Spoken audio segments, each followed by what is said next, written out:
Hi, welcome to Seth's Studio YouTube channel. I'm drawing 3-point perspective and I'm going to use a grid. So this time with the grid I'm going to measure it off with equal lengths. So I'm going to start off with a lowercase t.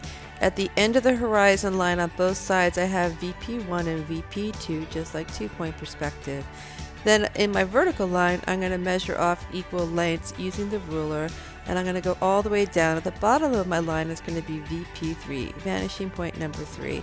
So I'm going to line up vanishing point number 3 to vanishing point number 1, and I'm going to go ahead and draw and connect. Then I'm going to do the same thing with all of these dots that I've created on the vertical line.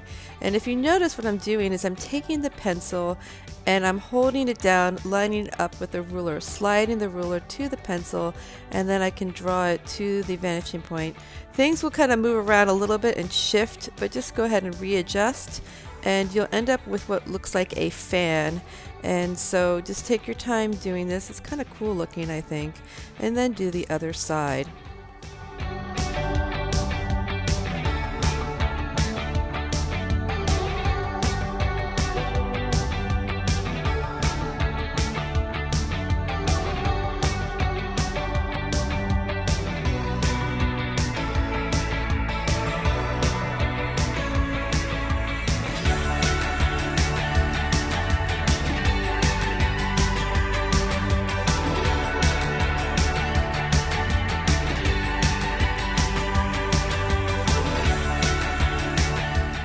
Okay, so now what I'm going to do is I'm going to measure off the top of my line, and it will get smaller in spaces as it goes back or closer to VP1 and VP2.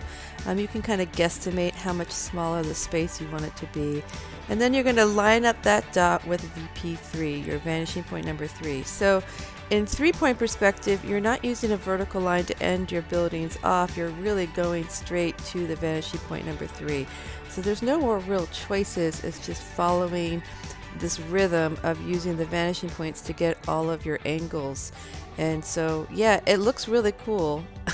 So go ahead and follow the system and it will look awesome. So I'm ready to use the pen. I like using the grid because it kind of gives me an idea of what I can choose to section off, and also reminds me to use vanishing point number 3 because I tend to forget to do that. So right now I'm going to go ahead and say this is my first building. This is one side of the corner of my building, and then this is the other side of the corner of my building, and use the ruler nice and carefully. And notice I am still using the ruler to draw my angle. So there's one angle there. I'm going to add another building and keep going. So still lining up using the vanishing point, and yep, and there's my sidewalk. So I just kind of decided to put that there at the base, and then I decided how wide I wanted my sidewalk to be, and it looks kind of cool.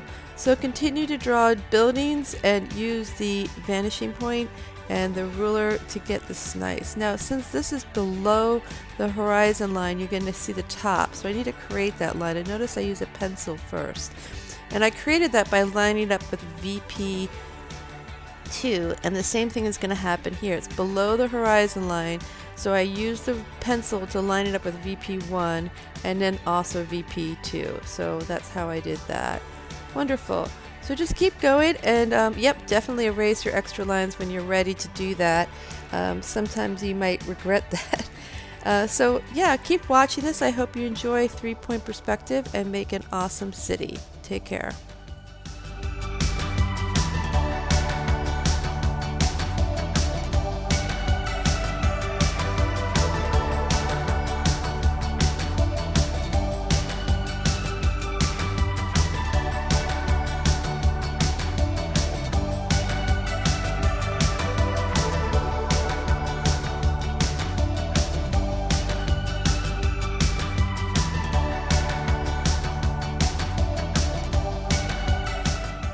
So I just showed you that please don't just use regular squares.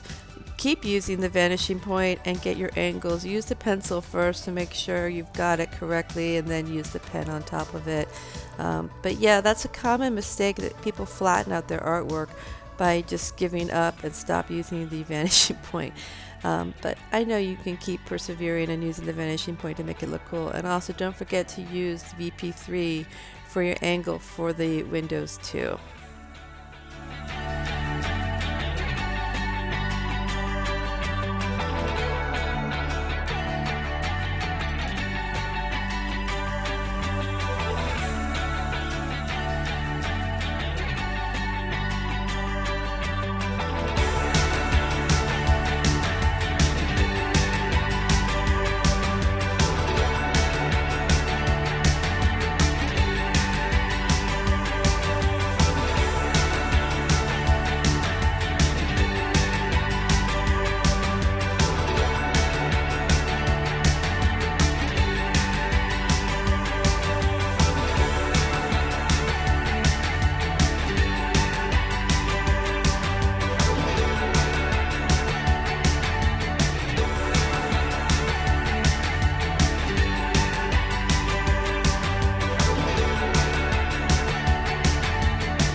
Well, thank you so much for tuning in, liking, subscribing to my YouTube channel. I hope that you enjoyed making your city, and it looks awesome. Take care.